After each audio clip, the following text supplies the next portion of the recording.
Buenas tardes para todos. Con mucho gusto saludo a las personas que se han conectado por Zoom, a los que se van a conectar después y a los que van a ver posteriormente la conferencia en nuestra página de Facebook o en nuestro canal de YouTube. Para su información, la Fundación Cultural de 5 a las 5 cumplirá su aniversario número 20 el próximo 5 de mayo. Estamos preparando una gran celebración con una serie de actividades y eventos para los socios y demás personas que de una u otra forma están cerca del 5 a las 5. Esta es nuestra tercera sesión del año 2026 y nuestra segunda virtual. Esperamos estar con ustedes este año durante muchos viernes a las 5 de la tarde. Nuestra programación para el mes de marzo, lo que queda del mes de marzo y del mes entrante es la siguiente. El 27 de marzo, desafortunadamente, no habrá sesión, porque no alcanzamos a montar el concierto musical desde la Fundación La Eugenia, que habían prometido 5 socios de nuestra organización. La semana entrante es la Semana Santa y estaremos en modo descanso. El viernes 10 de abril estará el notable médico cucuteño Jaime Machicado Herrera con su conferencia Astrofotografía, el arte de contemplar lo invisible. Y el siguiente viernes 17 de abril, desde México, estará con nosotros la doctora Ana Lucía Pérez Cano, profesora de la Universidad Autónoma de la Baja California, con su importante conferencia Las carencias académicas versus el éxito investigativo. El viernes 24 de abril estará la doctora Natalia Laverde Borges, con su conferencia Fronteras diluidas, una reflexión entre el paradigma naturaleza-cultura en el mundo contemporáneo. Y el martes 29 de abril tendremos el acto de la inauguración del monumento a Camila Daza en el aeropuerto que lleva su nombre, al cual están todos invitados. Esta tarde-noche, 20 de marzo, tenemos el inmenso honor de contar en nuestra plataforma al doctor Alexander Montero Moncada, extraordinario politólogo y docente universitario cucuteño, disertando desde Bogotá en forma virtual sobre el tema las relaciones de Estados Unidos con el resto del mundo, incluyendo a Colombia y Venezuela. El doctor Alexander es politólogo de la Universidad Nacional, diplomado en Arte y Diseño Operacional conjunto de la ESDEG, magíster en análisis de problemas políticos, económicos internacionales, contemporáneos del Instituto de Estudios Políticos de París y de la Universidad Externado de Colombia. Magíster honoris causa en Inteligencia Estratégica de la Escuela de Inteligencia y Contrainteligencia del Ejército Brigadier Ricardo Charri Solano. Candidato a PhD en Estudios Políticos de la Universidad Externado. También candidato a PhD en Estudios Políticos y Relaciones Internacionales en la Universidad Nacional. Es experto en Medio Oriente, Rusia, fuerzas especiales, inteligencia, diplomacia y estudios estratégicos. Ha sido docente en la Escuela de Infantería, Escuela Militar y director de la Maestría en Inteligencia Estratégica, Escuela de Inteligencia y Contrainteligencia, Brigadier Ricardo Charri Solano. Igualmente se ha desempeñado como asesor del CGFM en operaciones estratégicas externas. Es conferencista para la Dirección Nacional de Inteligencia, Jefatura de Inteligencia Conjunta del Comando General de las Fuerzas Armadas, Comando Conjunto de Operaciones Especiales, División de Fuerzas Especiales y otras instancias estratégicas. Es consultor de medios nacionales e internacionales, miembro correspondiente de la Academia Colombiana de Historia Militar. Actualmente es investigador en la Escuela Superior de Guerra, adscrito al Departamento del Ejército, miembro de la Sociedad Británica de Estudios del Medio Oriente y finalmente es gerente de la firma Strategic and Global Risk. El tema que va a tratar el doctor Alexander, hay que decir primero que como todos están enterados por los noticieros y las redes sociales, en la actualidad vivimos una gran tensión en todo el orden. La disputa entre Estados Unidos e Israel contra Irán está prendida desde hace algunos días y las armas de esta guerra no son armas cualquiera, son armas modernas, lo que implica para todo el mundo un peligro inminente. De todo esto y muchas cosas más que corresponden a nuestro país y a Venezuela, el doctor Alexander entregará más detalles. Sin más preámbulos, y deseándole a nuestro conferencista el mayor de los éxitos, le paso la palabra al doctor Alexander Montero Moncada. Siga usted, por favor. Estimado patrocinio, muy buenas tardes. Un gran saludo a usted con mis agradecimientos. Un saludo también a todas las personas que nos acompañan en este espacio cultural que se volvió uno de los sitios obligados para el crecimiento intelectual de nuestra Cúcuta, que de por sí tanto lo necesita. Me alegra mucho estar acá. Ya esta es, si mal no estoy, mi tercera o cuarta ocasión en el 5 a las 5. Y lo debo decir con gusto que se ha vuelto ese sitio de encontrarse con los amigos, ese sitio de charlar, ese sitio de conversar, que nos hace recordar los sitios de pronto de antaño, los sitios que infortunadamente hoy ya no existen, esos sitios donde uno podía ir, reunirse en una tarde, sentarse a tomar algo, una bebida, un refresco y encontrarse con los amigos y hacer una tertulia bien interesante. Hoy lo hacemos virtualmente y por eso destaco justamente el papel y el trabajo que el 5 a las 5 viene haciendo, pues encabezado por Patrocinio y todo su equipo de trabajo, viene haciendo desde hace ya un buen tiempo. También, obviamente, destacar el hecho que me encuentro en casa, como lo decía Patrocinio, soy cucuteño, tengo mucho tiempo aquí en Bogotá, pero mi familia permanece allí. Y no solamente permanece allí, sino también muy buenos amigos están allí, por lo cual cada vez que hay un espacio para mi querida Cúcuta siempre lo voy a aceptar y siempre le voy a dedicar el mayor y el mejor de los empeños. Un saludo pues entonces a todos ustedes y entremos en materia. La cita que nos congrega es una cita bastante interesante, es una cita que yo creo que se vuelve tema obligado de todos nosotros y es cuál es el estado del mundo, para dónde va justamente las relaciones internacionales en ese terremoto que se llama Donald Trump y que no solamente se llama Donald Trump, sino que tenemos otras figuras supremamente interesantes que proponen cosas estructuralmente cambiantes como Vladimir Putin e incluso el mismísimo gobierno chino. Mm, no cabe duda que estamos en una etapa coyuntural muy importante. No cabe duda que estamos en un momento histórico y estamos frente a un cambio sistémico, un intento de cambio en el ordenamiento internacional.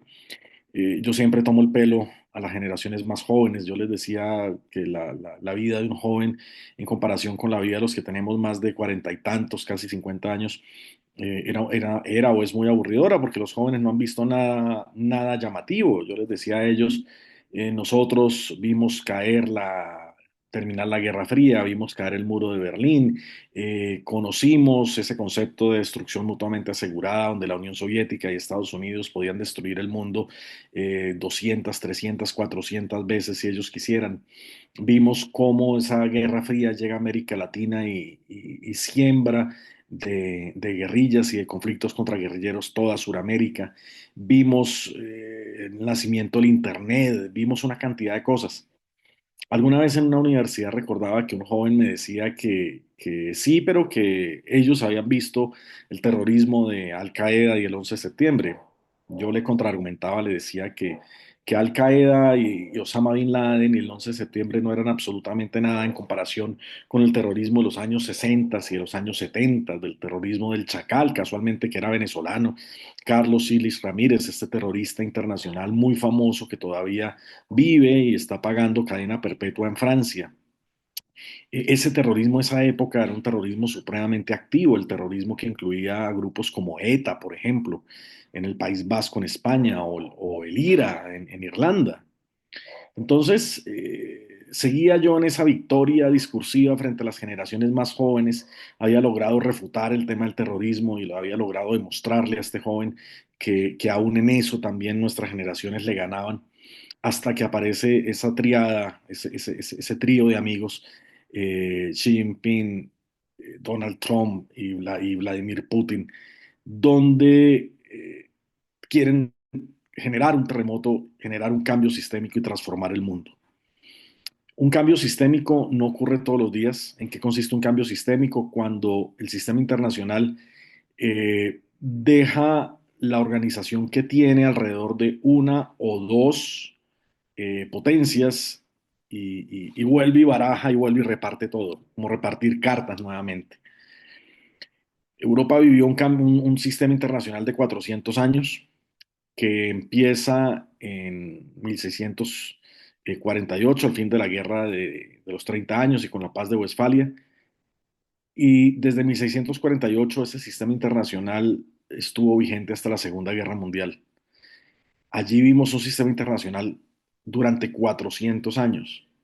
Después de la Segunda Guerra Mundial, el siguiente ordenamiento fue el ordenamiento de la Guerra Fría, y ese ordenamiento vivió desde el 47, desde el 47, que se puede decir que formalmente nace la Guerra Fría como la conocimos, hasta el 91 o el 92, cuando definitivamente se desintegra la Unión Soviética y muchos de los códigos militares y políticos con los cuales se había organizado el mundo en esa Guerra Fría dejan de existir. Por lo tanto, como si esto fuera una partida de dominó, volver a barajar y repartir fichas, eso no ocurre todos los días. Eso ocurre muy de vez en cuando. Eso ocurre perfectamente cada 70, 80, 100, 200, 400 años. Y hoy lo que estamos viendo es eso, un intento de cambio sistémico. ¿De dónde a dónde va ese cambio sistémico? De intentar Estados Unidos, por un lado, demostrar que es líder hegemónico y que no necesita de nadie para hacerlo, lo cual es diferente a lo que nos tenía acostumbrado Estados Unidos después del fin de la Guerra Fría, entre el 91 y justo hasta antes de Trump, en su segundo mandato. La política exterior de Estados Unidos era absolutamente clara. Él mandaba, sí, pero necesitaba una red de aliados, fundamentalmente los países europeos, la OTAN, por ejemplo, desde donde amplificar su poder. Él mandaba, pero necesitaba una serie de aliados. Hoy Trump lo que está intentando demostrar es que eso puede cambiar y Estados Unidos no necesita aliados y Estados Unidos puede mandar solo y puede imponer condiciones y puede llamar a los europeos cobardes, como lo llamó hoy el presidente Trump por su negativa de ir a apoyarlo militarmente en el Golfo Pérsico. Y por otro lado están Rusia y está China, sobre todo Rusia, que quiere demostrarle a Estados Unidos que se equivoca y que hoy es el momento de un sistema, o sea, de un mundo multipolar, donde por un lado está Estados Unidos, sí, no va a dejar de ser potencia, pero ahora tiene que compartir espacios, tiene que compartir zonas de interés y zonas de influencia con Rusia y con China. De eso se trata lo que estamos viendo. En cualquier caso, sea la visión estadounidense o sea la visión rusa o la visión china, no es el mismo sistema, no es la misma forma de organizar el mundo con la cual veníamos. Por eso, hoy claramente el resultado sea que Estados Unidos gane en esa misión de mostrarle al mundo que él puede gobernar caprichosamente y que el resto le importa muy poco, o bien sea que gane la visión china o la visión rusa de un mundo multipolar. En cualquier caso, vamos a tener un nuevo ordenamiento internacional, un nuevo ordenamiento internacional. Las cosas no van a volver a ser como eran antes, difícilmente van a volver a ser como eran antes. Incluso en el hipotético caso que Trump perdiera poder político en Estados Unidos, que las elecciones de este año, por ejemplo, perjudicaran muchísimo al Partido Republicano, que en las elecciones presidenciales, para buscar el reemplazo de Trump, el Partido Demócrata volviera y ganara. Aún así, no volveríamos a lo que era antes. Básicamente por dos cosas. Los europeos van a entender que Estados Unidos no es confiable, no es ese aliado confiable, y van a ser más resistentes a construir de nuevo una asociación con Washington. Pero por otro lado, también porque Rusia y China lo verían como una señal de debilidad y se pudieran ver animados a lanzar de nuevo un zarpazo para tratar de quitarle poder a Estados Unidos. Entonces, ese es el primero de los puntos que quiero desarrollar. Quiero desarrollar cinco. El primero es ese análisis entre China, Rusia y Estados Unidos que estoy haciendo. El segundo punto tiene que ver con Estados Unidos, Rusia y Europa y zonas de influencia. El tercer punto tiene que ver con Estados Unidos y el Medio Oriente, para hablar un poquito de la guerra que está en curso. El cuarto punto que quiero trabajar en esta tarde es esa relación entre Estados Unidos, América Latina, que incluye a Venezuela, evidentemente, que se ha movido mucho de ayer a hoy, ese tema, para cerrar con Estados Unidos y Colombia, que es el plato fuerte, llamémoslo así, de esta charla. Continuemos entonces con ampliando esa introducción que estoy haciendo sobre en qué estamos. Entonces, la primera pregunta, ¿en qué estamos? En un intento de cambio sistémico. ¿En qué consiste ese cambio sistémico? En un cambio en la forma como se ordenan los poderes en el sistema internacional. ¿En qué consiste el cambio? ¿Cómo va a ser el cambio? Que o ocurre que Estados Unidos, por un lado, demuestre que puede ser ese país ese hegemón que gobierna sobre todo el mundo, impone sus condiciones y su capricho, y que no necesita aliados, o por el otro lado, Rusia y China imponiendo el mundo multipolar. Eso en primer lugar. En segundo lugar, eh, ¿cómo van a materializar eso y cómo se ha venido desarrollando ese choque entre esas dos visiones, la visión estadounidense y la visión rusa y China? Yo estoy absolutamente seguro, a mí que me apasiona la historia, yo que soy un apasionado de la historia, que en el mundo hubo dos reuniones a las cuales todo historiador hubiera querido entrar y chismosearla y escucharla. Una de ellas es la famosa reunión de Bolívar y San Martín en Guayaquil. Recordando un poco la situación, San Martín, contemporáneo con Bolívar, fue el encargado de liberar el sur del continente, Argentina y Chile, y parte del Perú, entre otras cosas también. San Martín había logrado una gesta que fue atravesar los Andes, sin demeritar la gesta patriota de atravesar la cordillera oriental a través de Pisba. La gesta San Martín me parece mucho más exigente, atravesar la cordillera de los Andes eh, en un paso que yo conozco, que es un paso que queda entre Chile y Argentina, supremamente difícil en temas geográficos. Lo hizo con un sacrificio humano enorme. Libera Chile, sube hacia dirección al sur del Perú, logra un ejército mucho más potente que el que tenía Bolívar, tenía más soldados, mejores soldados, tenía más armas, y Bolívar sale al encuentro de San Martín en Guayaquil. Y en ese encuentro en Guayaquil, en ese encuentro en Guayaquil, se reúnen a puerta cerrada. Nadie supo qué hablaron, nadie supo qué le dijo Bolívar a San Martín. El caso es que San Martín da media vuelta y se regresa. Y no quedaron testigos. No se supo qué le dijo Bolívar a San Martín, cómo lo convenció de devolverse y no seguir marchando hacia el norte, lo cual hubiera implicado un choque entre los dos, entre Bolívar y San Martín, un choque militar, un choque armado de los dos ejércitos. Y muy seguramente, si uno seguía por los tamaños de los ejércitos, muy seguramente San Martín hubiera ganado. Pero a pesar de ello se devolvió. No sabemos qué le dijo.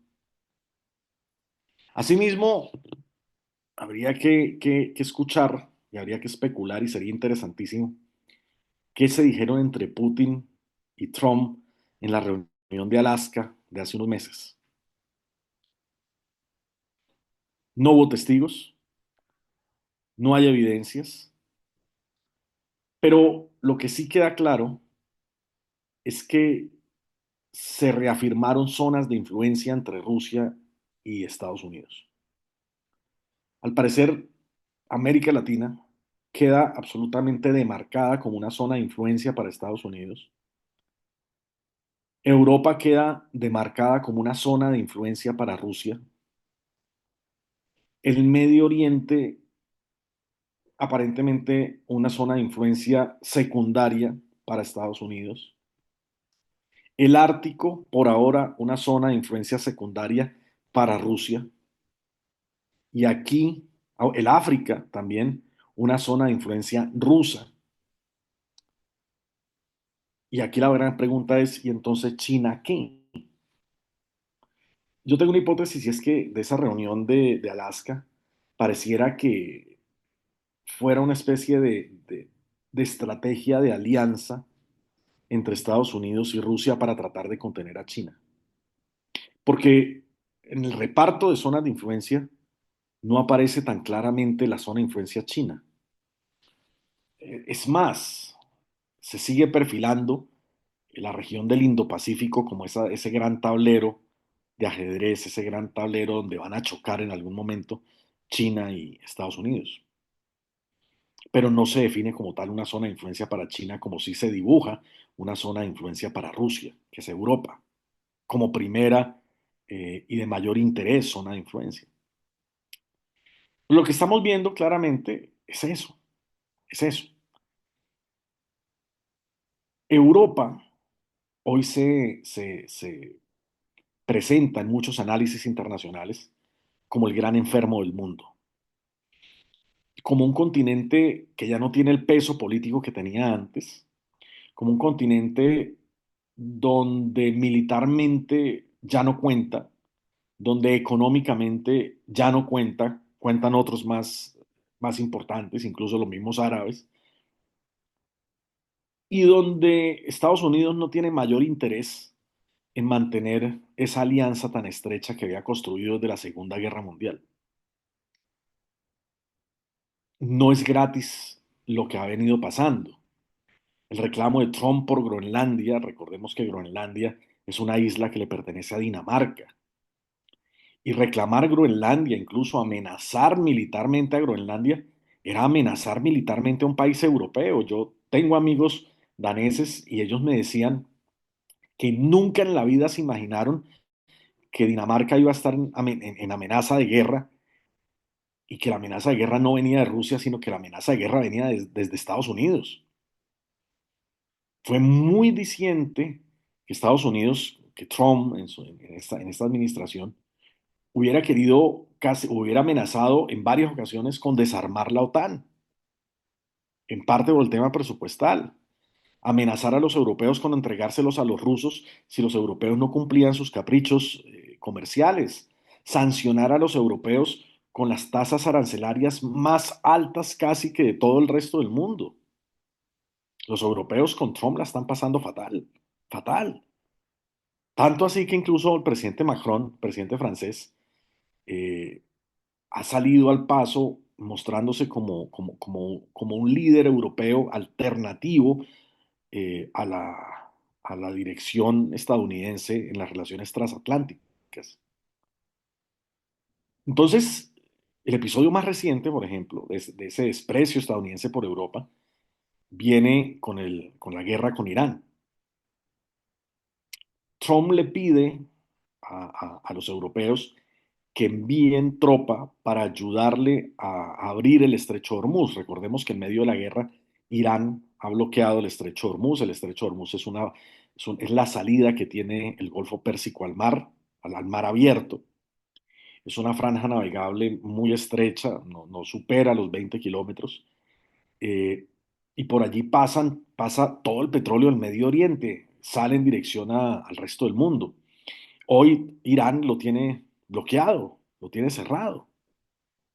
Buque que pasa, buque que los iraníes atacan. Entonces Estados Unidos con Trump pide a los europeos que le ayuden militarmente a desbloquear Hormuz. Ningún europeo le camina, ninguno. Incluso el gobierno alemán, cosa rara, los alemanes en cuanta cosa que esté involucrada Israel, los alemanes no opinan o si opinan, opinan a favor de Israel. Recuerden ustedes que desde la Segunda Guerra Mundial Alemania tiene una sumisión humillante a mi modo de ver a cualquier cosa que signifique Israel en este tema de la responsabilidad eterna por lo que pasó en la Segunda Guerra Mundial.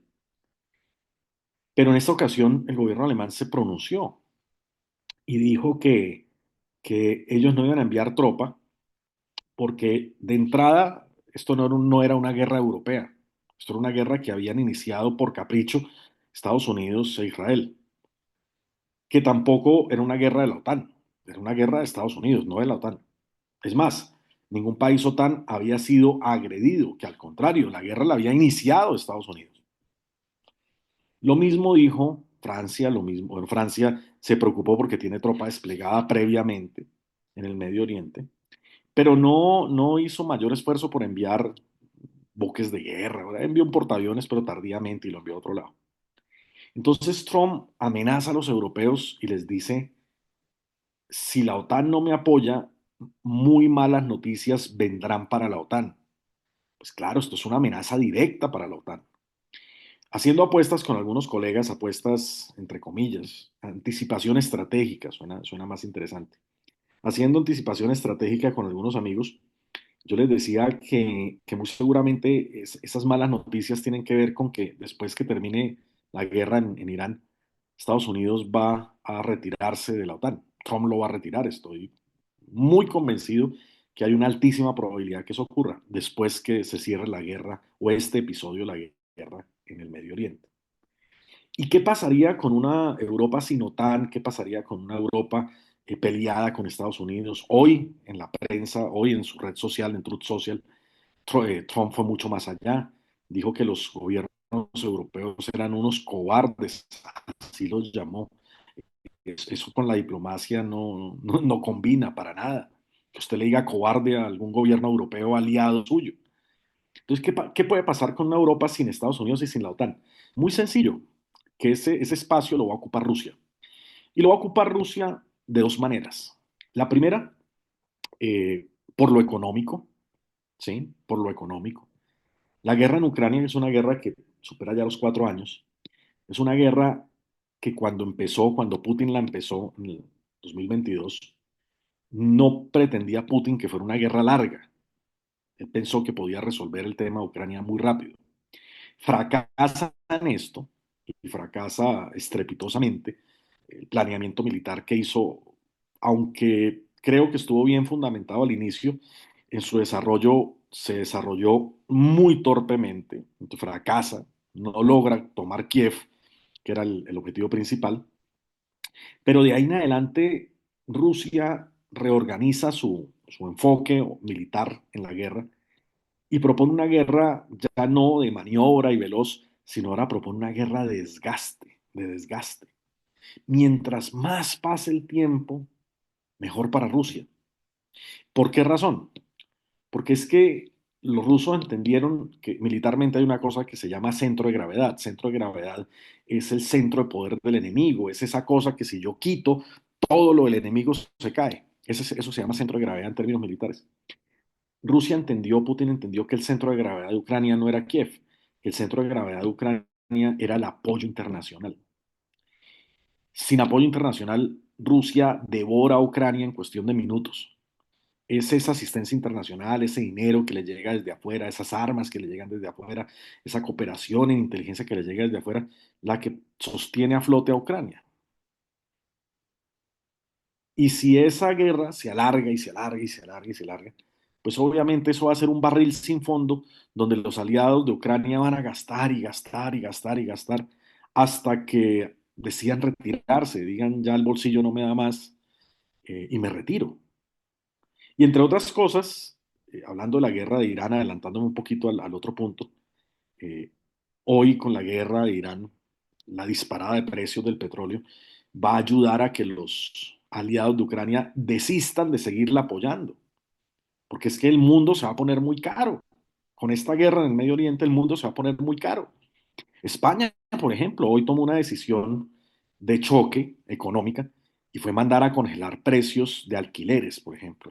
Empezaron por eso, por alquileres, congelar precios, temiendo, ahorita que se aproxima primavera y después el verano, que los alquileres, sobre todo de turismo, se disparen por los precios de energía que se van a disparar. Entonces, eh, hoy las finanzas de todo el mundo van a estar en una tensión altísima y Putin sabe que lo único que él necesita para que los aliados dejen de apoyar a Ucrania es alargar la pita y alargarla y alargarla. Entonces, primero, Putin va a dominar Europa es con lo económico, es decirles, si siguen invirtiendo, gastando plata en Ucrania, ustedes se van a quebrar, ustedes necesitan recuperar sus economías en medio de esta crisis y necesitan energía. Y la energía se las doy yo, Rusia. Europa necesita gas, yo se lo vendo. Que no necesita gas, que no quiere depender del gas mío y entonces quiere irse por combustible nuclear. Bueno, Europa no tiene yacimientos de uranio, los yacimientos de uranio están en África y ahí viene la segunda zona de influencia de interés ruso, África. Ya se ha preposicionado Rusia en África, ha empujado a algunos países europeos que tenían incluso tropas desplegadas en África, como Francia, en Níger, por ejemplo, y Rusia se ha aliado con estos gobiernos africanos que tienen yacimientos de uranio y que le venden uranio a Europa.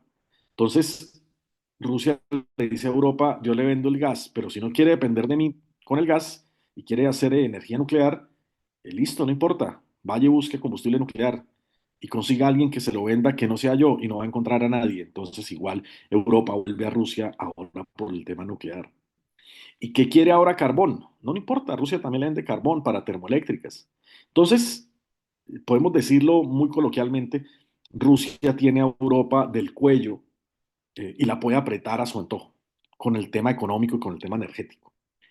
Una Europa sin Estados Unidos, ¿no? Obviamente, distanciada de Estados Unidos. Pero la otra estrategia rusa para Europa es con lo político. Muy seguramente en las próximas elecciones europeas vayan a posicionarse gobiernos de extrema derecha en Francia, por ejemplo, en Alemania, por ejemplo. Y esos gobiernos, esos partidos que hoy son los más populares en estos países que son de extrema derecha, es una derecha rara porque es una derecha pro-Putin.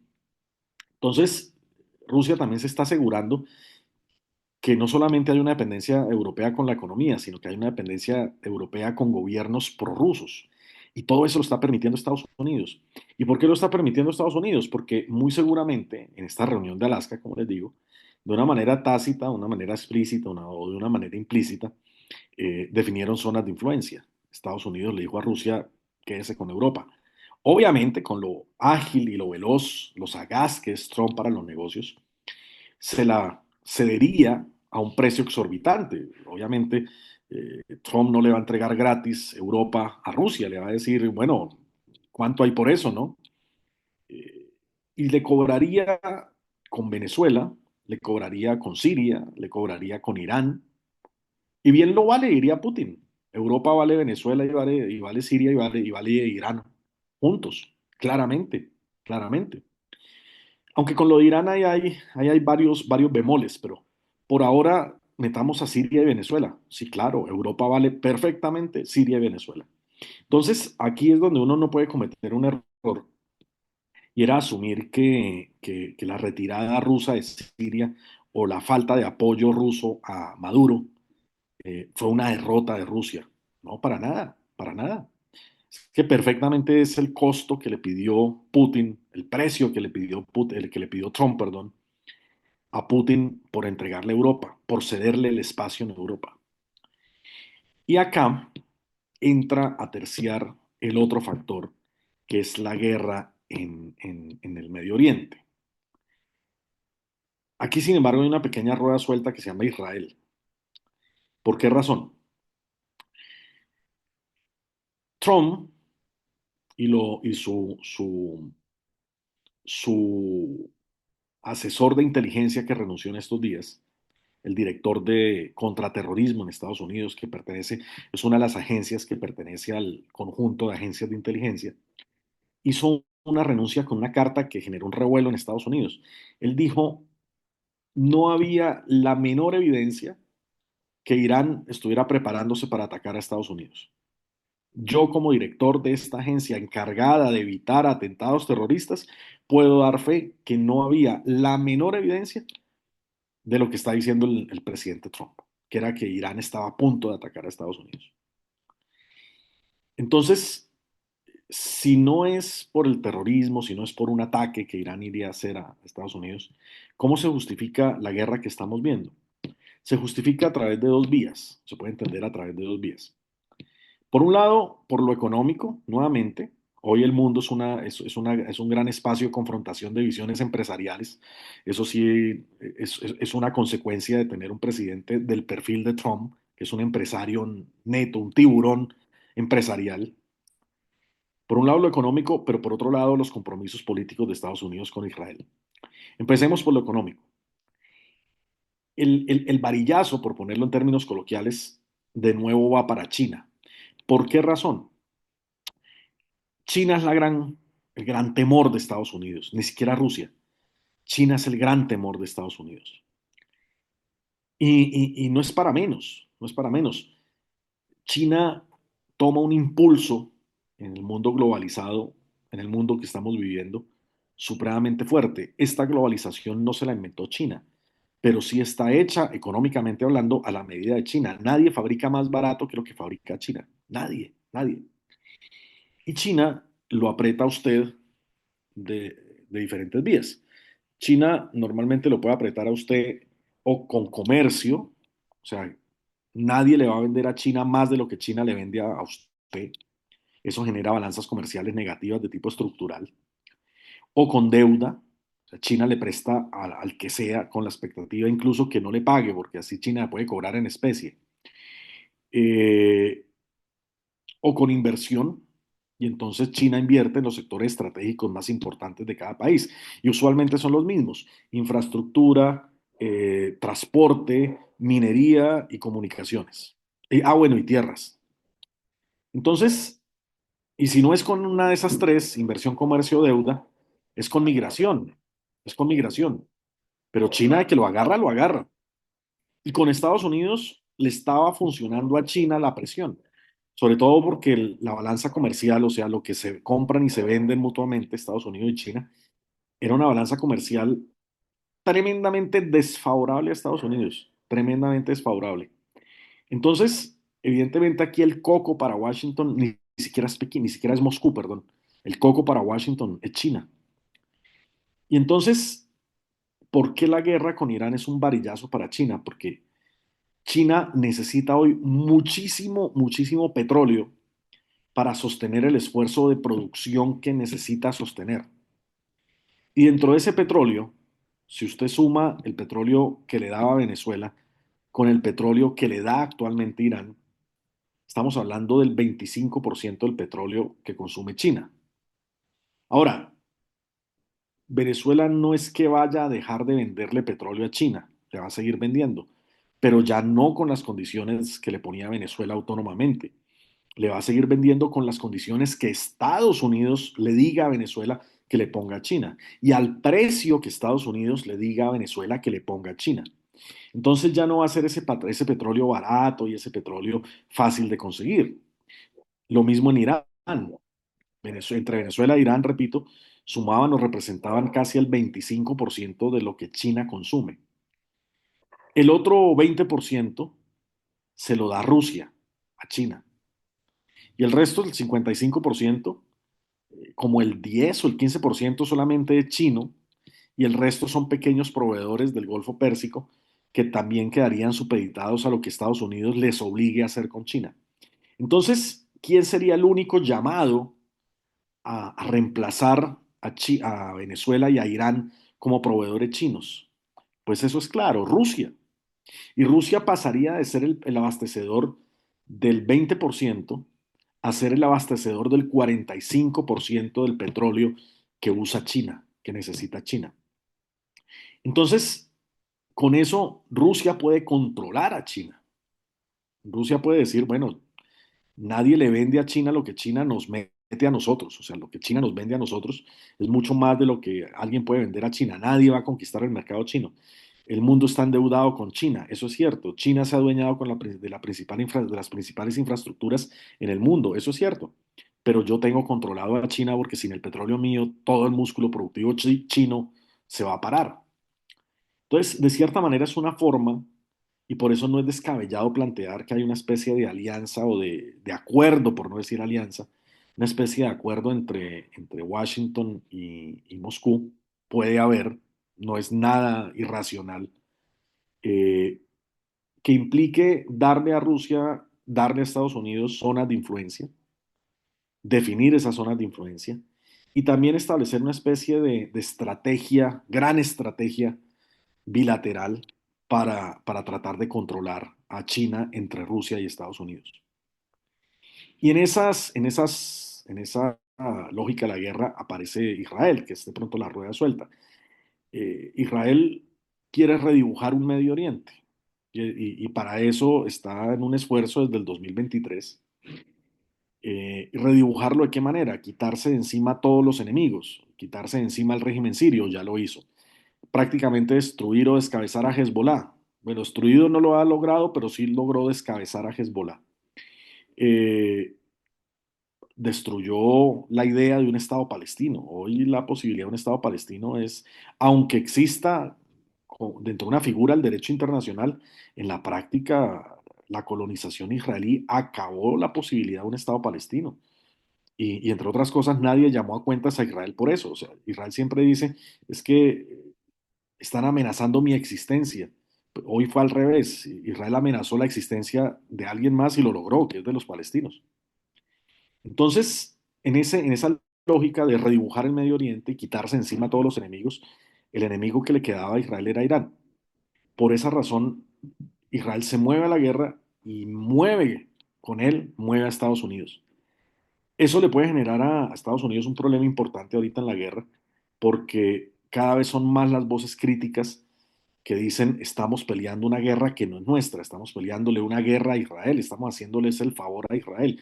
Ninguno de los argumentos con los cuales iniciamos esta guerra son ciertos. En lo personal me acuerda mucho la Segunda Guerra del Golfo, la del 2003, que hasta en Naciones Unidas, yo me acuerdo mucho, la delegación estadounidense presentó unas fotos, unas imágenes hechas en PowerPoint de los supuestos sitios de armas de destrucción masiva, de armas nucleares que tenía Saddam.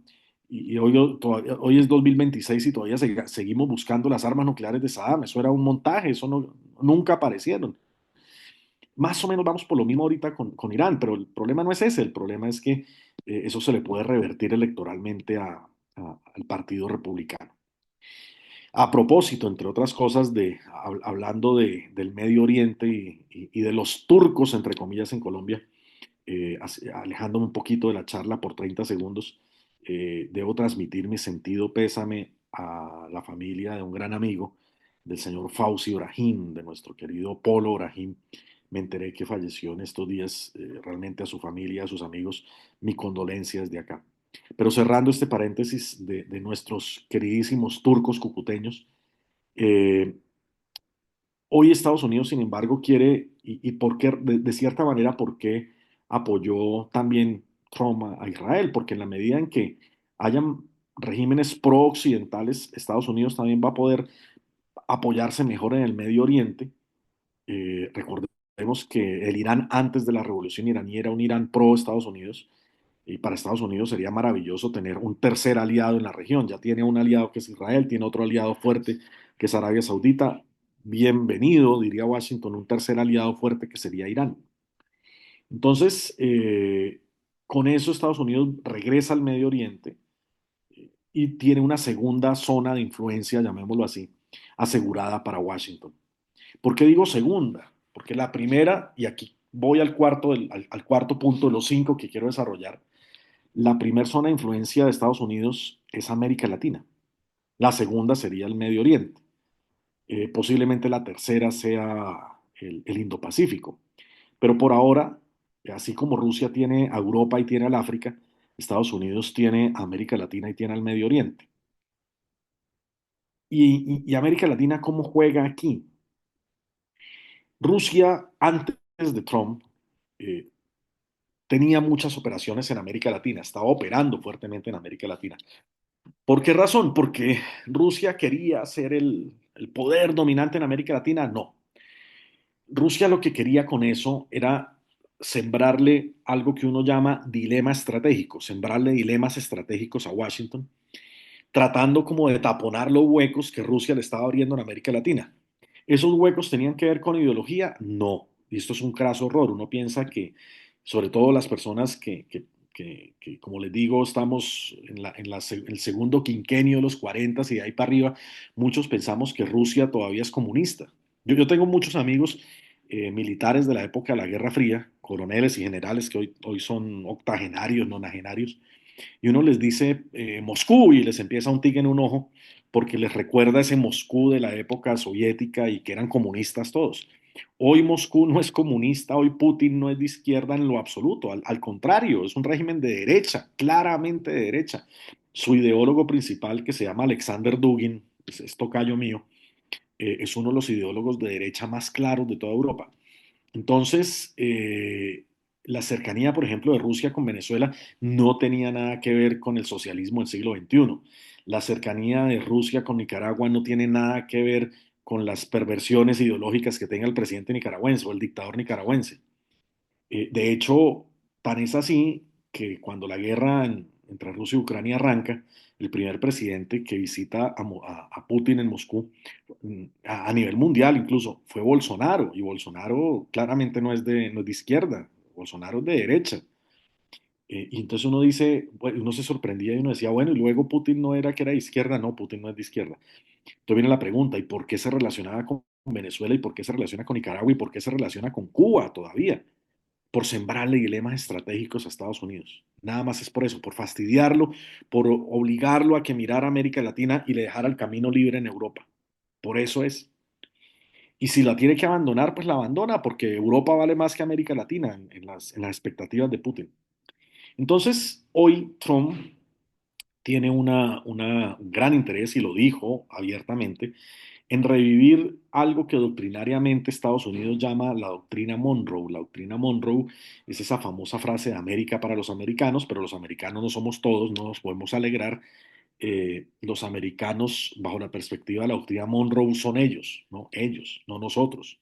A nosotros nos ven como el sur de América, ni siquiera como América del Sur, sino como el sur de América, o sea, de México para abajo todos somos iguales. Entonces, ese interés de la doctrina Monroe quiere decir que el que debe dominar América Latina, el que debe mandar en América Latina, es Estados Unidos. Es Estados Unidos. Por eso, la manera tan fuerte como le habla a México, casi que amenazándolo con una invasión militar, por eso la manera tan fuerte como resolvió el tema de controlar Venezuela, y aquí yo quiero ser muy ácido. Trump no facilitó un cambio de régimen. Trump lo que hizo fue llevarse al fusible, lo llamo yo, llevarse a la figura, a la cabeza, para transmitirle un mensaje al resto, decirle, bueno, cómo es que nos vamos a relacionar de ahora en adelante? ¿Quiere que les haga lo mismo que le hice a su presidente? ¿O se van a portar bien conmigo? Pero esto no fue por un cambio de régimen, esto no fue ni por democracia, ni por derechos humanos en Venezuela, ni para que la diáspora venezolana pudiera volver, no fue por eso, fue por un tema netamente económico para poder controlar el régimen venezolano. Es más, Trump lo dijo, y de cierta manera con Irán también lo dijo. En Venezuela dijo, yo no veo ningún problema en que Elcy Rodríguez siga siendo la presidenta. En Irán también lo dijo, yo no tengo ningún problema con que a Irán lo siga mandando un régimen clerical y, y antidemocrático, religioso y antidemocrático. Entonces, esto no es por derechos humanos, esto no es porque Trump ame a los iraníes o ame a los venezolanos y quiera ponerse la capa de superhéroe e ir a salvarlos, esto no es por eso, esto es por intereses, esto es por plata, por poder, esto no es por más.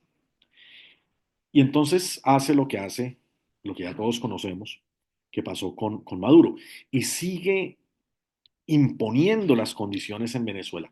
Yo cuando creo que se vaya a dar el cambio de régimen en Venezuela, en las próximas elecciones, si acaso. Antes no, antes no. Lo que sin embargo sí se va a ver es que aunque siga el mismo régimen, va a ser un régimen que toma nota, casi que toma planas de lo que le dicta Washington. Ayer lo vimos cuando escuchamos una noticia rarísima. Yo creo que nadie, bueno, muchas personas lo esperaron por años, pero no lo habían visto viable y fue el relevo de Padrino López del ministerio en Venezuela. Y la pregunta obligada, ¿seguirá Diosdado Cabello? Entonces, ya hizo también una purga como en todos los comandantes de fuerza de la Fuerza Armada Nacional Bolivariana, del Ejército, la Armada, la Fuerza Aérea, la Guardia. Entonces, la pregunta es, ¿seguirá descabezando Delcy Rodríguez por orden de Trump? Estoy seguro que sí, pero eso no quiere decir un cambio de régimen. Lo que quiere decir es que Trump quiere imponer las condiciones en Venezuela. Y para eso tiene mil y una excusas, entre ellas el narcotráfico. Y de nuevo, yo insisto que esto es una excusa más que otra cosa. Eh, Todo el escándalo pre-operación de Maduro, todo el escándalo era por narcotráfico y que las lanchas y que el cartel de los soles y que, bueno, se llevaron a Maduro. Las lanchas, ¿qué pasó? Por arte de magia separaron las operaciones contra las lanchas. El cartel de los soles se destruyó. No apresaron a nadie más. Entonces, el tema del narcotráfico se vuelve más un elemento discursivo que un elemento real, pero es un elemento discursivo muy potente, muy poderoso, porque le da la entrada para que pueda hacer acción, para que pueda tomar acciones. Acciones que van a impactar a Colombia, y con esto entro en el último argumento. ¿Por qué razón? Yo cuando estaba lo de Maduro, le decía a muchos colegas y a muchos amigos, les decía moderación, moderación. Y les explicaba por qué. Si mi mamá está viendo, le va a dar mucha risa porque ella siempre me decía, vuélvase moderado, vuélvase moderado. Yo cuando estaba en mis 20 y en mis 30 era supremamente atacado en los debates, era mucho más agresivo. Ahorita no, ahorita soy mucho más moderado. Me moderaron los años. Y yo le decía a mis colegas, moderación, moderación, moderación. Y les decía la causa, yo les decía, es que lo del narcotráfico es un pretexto, es un pretexto. Eh, lo de Caracas fue, usted me está mandando droga, pero finalmente, ¿quién es el productor de droga? Pues Colombia. Entonces, el pretexto puede estirarse y llegar a nosotros. Y hoy lo vimos. Hoy la noticia del día tiene que ver con la aparente investigación que la DEA y varias agencias están haciendo por narcotráfico al presidente Petro. ¿Sí? Que independiente de qué vaya a pasar con eso, si sí, si no, si prospera, si no prospera, independiente de lo que vaya a pasar con eso, es un indicador bastante interesante y bastante grave, porque quiere decir que evidentemente Washington no ha sacado de mira a Colombia, a pesar de los esfuerzos diplomáticos que se han hecho, a pesar de la visita de Petro a Washington, a pesar de todo eso, Trump no ha sacado el radar a Colombia y no lo puede sacar, y ya con esto cierro, no lo puede sacar por dos razones. La primera porque claramente hay un antagonismo que disgusta a Trump por la orientación ideológica del gobierno actual, pero más allá de eso porque tanto Colombia como Cuba pueden ser factores electorales en Estados Unidos para las elecciones de este año. Es más, incluso para las elecciones presidenciales. Trump tiene que asegurarse o trabajar más bien porque el Partido Republicano vuelva y repunte. El Partido Republicano está en una muy mala racha gracias a las acciones del mismo Trump, a las acciones del ICE, por ejemplo. Está en una muy mala racha, no tiene ese apoyo popular que tradicionalmente había tenido y que le permitió a Trump llegar. Y necesita una superestrategia electoral para no fracasar en las elecciones de este año y para garantizar una continuidad en la Casa Blanca. Vance no es el que le vaya a dar esa continuidad. Hexet tampoco es el que le vaya a dar esa continuidad. Son personajes que no son nada populares dentro del electorado estadounidense. Tal vez el que pueda medianamente hacerlo es Marco Rubio. Marco Rubio. Él eventualmente tiene algo de posibilidades de recomponer esa popularidad del Partido Republicano. ¿Y qué necesitaría Marco Rubio para proponerse como ese gran prohombre que está pensando en la libertad suramericana? Cuba, una operación en Cuba. O atizar las relaciones con Colombia, con la cantinela vieja, el pretexto viejo. Que sea viejo no quiere decir que no sea real, claramente es real, pero es un pretexto viejo del narcotráfico. ¿No? Entonces, la pregunta es, ¿qué hacer ahí? La respuesta es difícil porque no podemos escondernos, no podemos rehuir a lo que está pasando en el mundo. Lo que nos afecta entre Estados Unidos y Colombia es un coletazo de lo que está pasando en el mundo, de lo que está pasando en el mundo actualmente, que como les digo, es ese intento de cambio sistémico y de reorganizar las cosas entre Trump, Putin, Xi, generar zonas de influencia, cada uno por su lado, como si esto fueran corrales, partir el mundo en corrales y a nosotros nos tocó en ese corral que se llama Estados Unidos. Con eso cierro. No sé si haya dudas, preguntas. Por ahí en el chat aparece una. No sé si Patrocino quiera leerla o la trabajo yo. Por ahí apareció otra. Si quiere la Ya la trabajo leo yo. yo. Ya la leo. No es una Dice, pregunta, es un agradecimiento. Doctor Montero, tenía muchas dudas, pero usted me las ha aclarado. Una pregunta, ¿qué ventajas? Ah, no sé si la pregunta. Espera. ¿Qué ventajas ciertas reales tiene Cúcuta con la injerencia de Estados Unidos en Venezuela? Y algo importante, ¿cuál es el camino a seguir para aprovechar esa coyuntura, digo? mire, si algo es claro es que cualquier cosa que le pase a Venezuela nos afecta para bien o para mal. Cualquier cosa. Eh, Decía un refrán que tal vez usted no conozca, usted es muy joven, pero decía un refrán de los viejitos que si a Venezuela le da gripa, Cúcuta amanece estornudando toda. Entonces, si la economía venezolana o el sistema venezolano de alguna manera se estabiliza en sus cuentas, claramente para nosotros en Cúcuta va a ser una oportunidad de nuevo comercial. Pero esto va en contravía de uno de los principios míos. Yo siempre he dicho que nosotros en Cúcuta tenemos que abrir nuestra mente y no pensar solamente en Venezuela.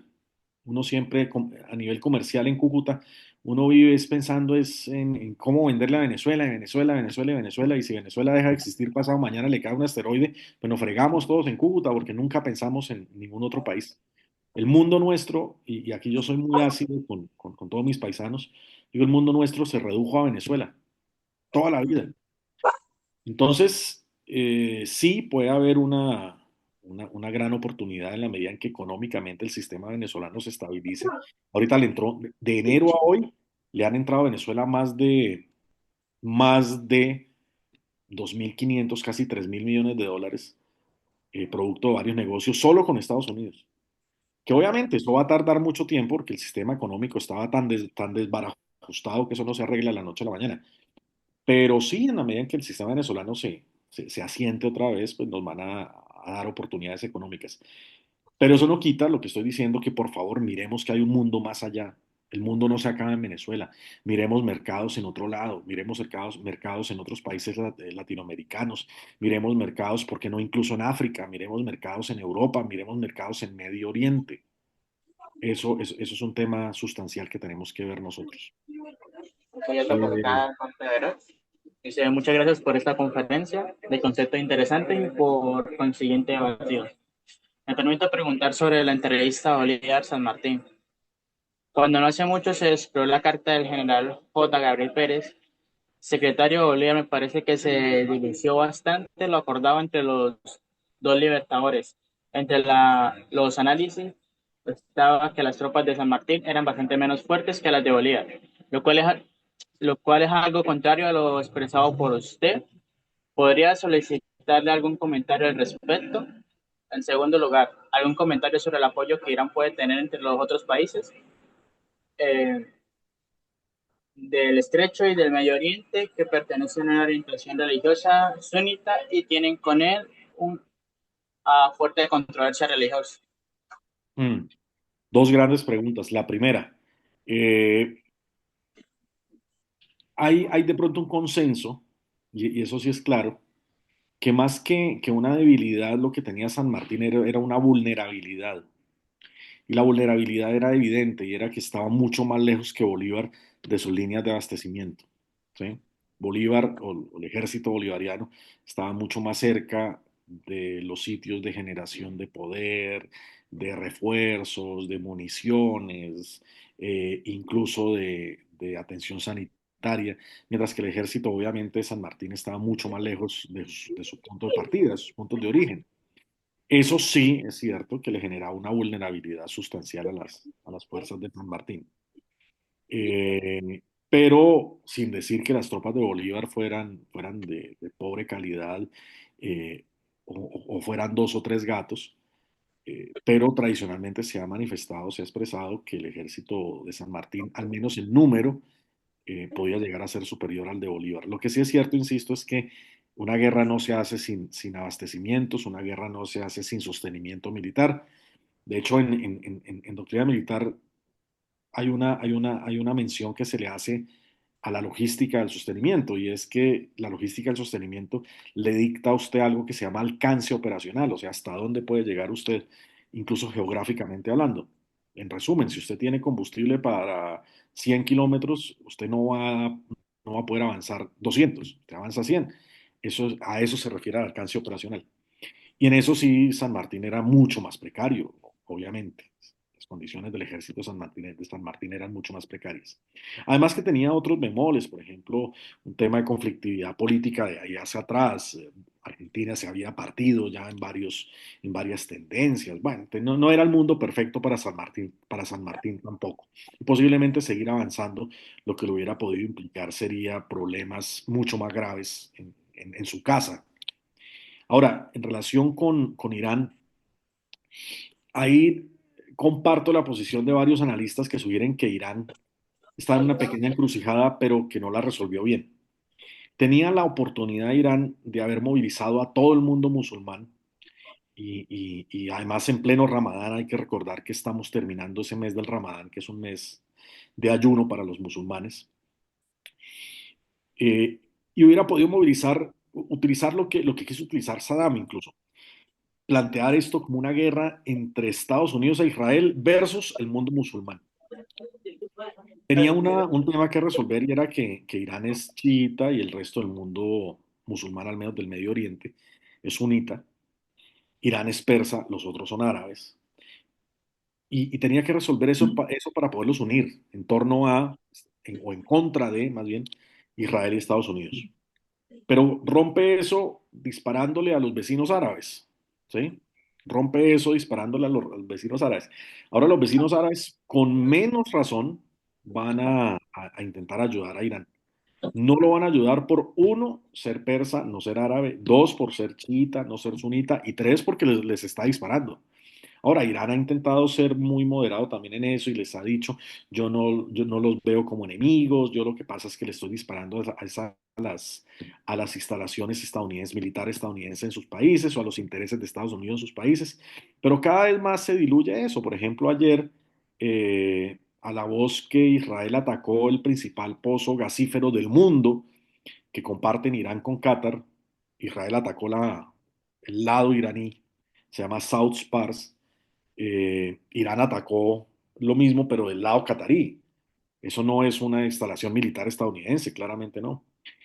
Ha atacado los principales puertos de Emiratos para sacar petróleo, para embarcar petróleo, en una ciudad que se llama Fujairah, por ejemplo. Atacó los principales depósitos petroleros de Kuwait. Entonces ya esa afirmación iraní es que yo no te ataco porque tú seas enemigo mío, sino porque ataco cosas que Estados Unidos tiene en tu país, eso está cayendo su peso. Entonces no va a haber una posibilidad de apoyo de parte de los vecinos árabes, sunitas, como bien en efecto lo menciona la persona que escribió. No va a haber una posibilidad de apoyo. Irán lo sigue intentando. El último mensaje que les envió fue diciéndoles, ustedes todavía confían en Estados Unidos, ustedes saben que Estados Unidos es desleal, ustedes además están apoyando a Israel, que donde pudiera devorarlos también los devora. Pero a pesar de todo eso, que no me parece un argumento, ese último no me parece un argumento loco, a pesar de eso no van a lograr este apoyo.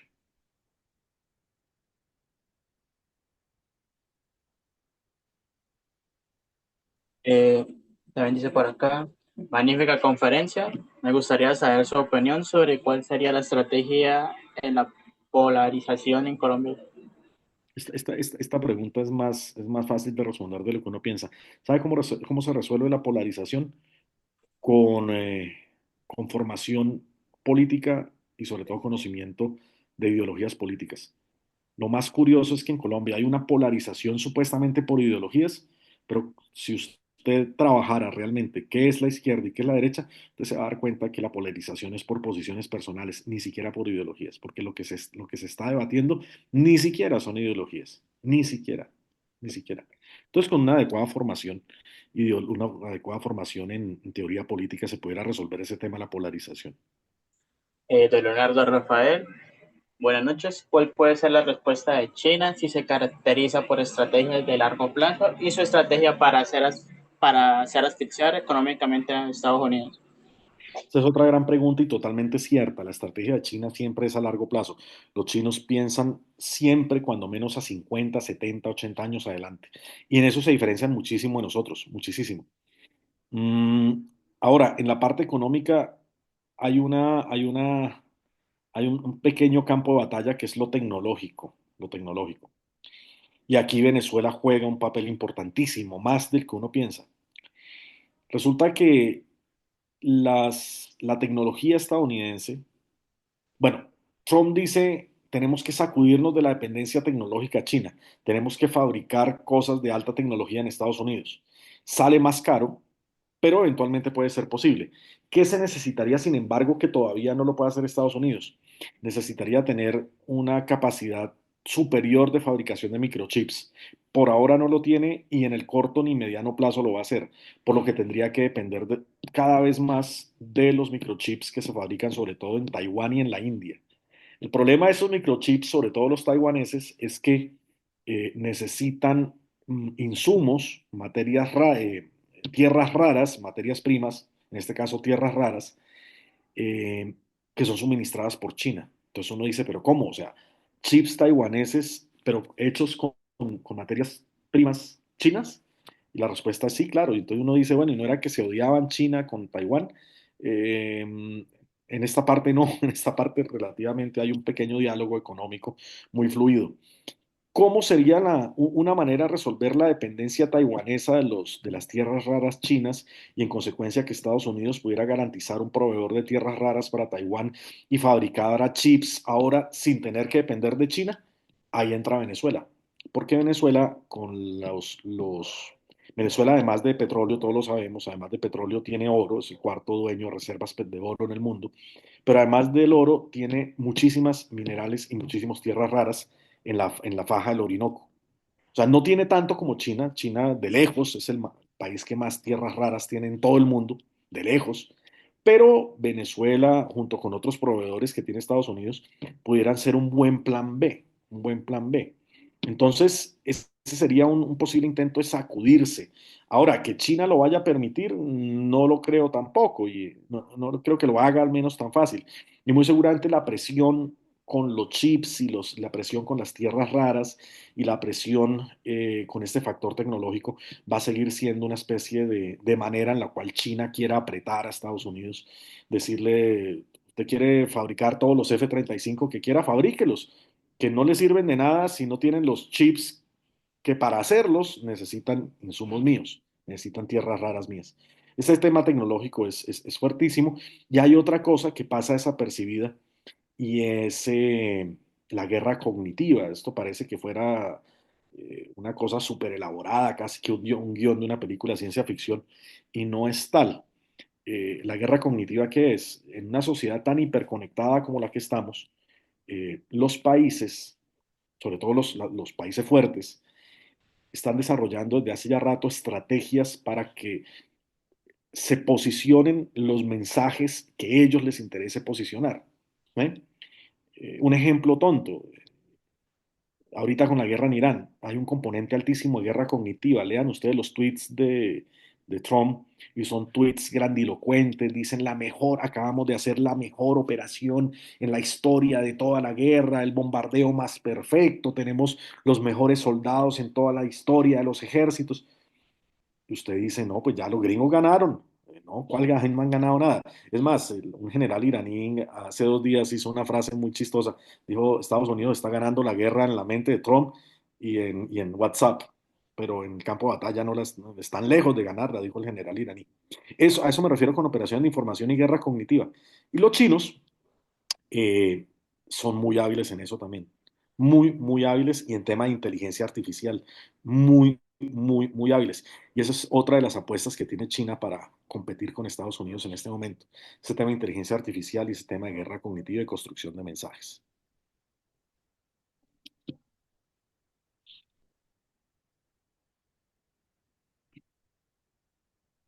Creo que hay otra.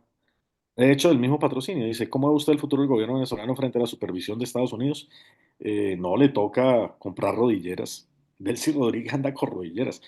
Y básicamente es una imposición de Washington. Como le digo, no le interesa el tema de derechos humanos, no le interesa no, a Trump no le interesa eso. Es más, incluso ahí hay un tema muy lamentable y es cómo orientó Trump su relación ahora con María Corina Machado cuando después cuando hace unos días públicamente dijo yo la que reconozco es a Delcy Rodríguez. Pero ¿a cambio de qué? A cambio obviamente de generar una serie de arreglos y de ajustes que le está dictando directamente Washington, directamente Washington. Ahora que no todo se puede hacer de la noche a la mañana, pues claramente no, porque se descuaderna el país y eso es lo que no quiere tampoco Washington, una Venezuela descuadernada. Entonces, por eso van lentamente, lentamente desarrollando una agenda proestadounidense que seguramente en las próximas elecciones vaya a cambiar ahora sí la orientación total del gobierno. Puede ser que sí, puede ser que no, pero ese es tal vez lo que le está apostando Estados Unidos. Entonces, un control total desde Washington es el gobierno, el futuro del gobierno de Venezuela. Entonces, por acá hay otra que dice, con la presencia de Estados Unidos en Venezuela, ¿cuál es el futuro de Catatumbo? Otra preguntaza. El Catatumbo tiene un factor determinante muy crítico que se llama ELN. El ELN durante mucho tiempo tuvo presencia no necesariamente armada, presencia de otro tipo, de descanso, de tránsito en Venezuela. Eso no es un secreto, todos lo conocemos. Pero ahora, el mismo ELN, y esto es un tema que se ha manejado en charlas de inteligencia militar, es que el ELN está relativamente preocupado que si sigue en Venezuela en algún momento al ejército venezolano o incluso directamente a Estados Unidos, se le permita atacar al ELN. Entonces el ELN lo que está haciendo es recogiendo muchas de sus estructuras que tenían en Venezuela y las trae hacia Colombia. ¿Y las trae para dónde? Obviamente Arauca, pero también el Catatumbo, y de hecho más el Catatumbo que Arauca. ¿Sí? Entonces, eso nos puede generar un gran factor de preocupación para nosotros. Yo aprovecho también, le envío un saludo. Soy muy amigo, tengo el privilegio, el orgullo de haber sido compañero de trabajo el año pasado y de ser un gran amigo del actual comandante de la Brigada 20, del general Néstor Fabián Nieto. Y yo le decía a él eso, yo le decía una de las preocupaciones que usted tiene que tener en cuenta ahora que recibe el mando de la Brigada 30, perdón, de la Brigada 30, ahora que usted recibe la 30, una de las cosas que tiene que tener presente es cómo se le va a mover el ELN de Venezuela hacia Colombia a partir de la presión que puede estar recibiendo el ELN en Venezuela. ¿Sí? Es más, esa presión la afecta a Norte Santander por dos formas. Una por el Catatumbo, que ya lo expliqué, pero la otra porque a la hora de mover guerrilla de Arauca hacia el Catatumbo, ya el ELN no se va a ir por Venezuela como se iba tradicionalmente, sino ahora se va a ir directo por Norte de Santander. Entonces ahí se puede volver a complicar las cosas para Toledo, para La Bateca, para Herrán, para Ragombalia, mientras salen hacia arriba, hacia el Catatumbo, porque ya no lo van a poder hacer fácilmente por Venezuela. Entonces, esas implicaciones son durísimas, son bien, bien importantes el tema de esta pregunta de Estados Unidos en Venezuela, el futuro para el Catatumbo. Bien importante. Listo, por ahora no veo más preguntas.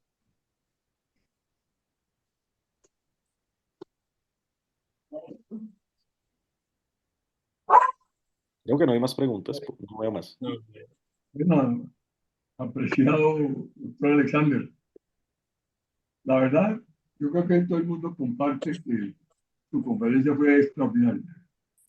Fueron muy claros los conceptos, fueron muy importantes, muy nuevos inclusive, y por esta razón, pues, cada uno de nosotros quedó suficientemente aclarado respecto de la situación actual del mundo, en Estados Unidos, en Europa, en Asia, y fundamentalmente en nuestros países vecinos. Ojalá pues que tengamos la oportunidad de ver otra conferencia suya en los próximos meses. De maneras, lo espero pues para la celebración de los 20 años de la fundación, será el 5 y 6 de mayo, y para la inauguración del monumento a Camilo Daza el próximo 29 de abril. Muchísimas gracias, apreciado doctor. A usted, mi querido patrocinio, muchas gracias por la invitación. Como siempre, cuente conmigo y un abrazo a todos.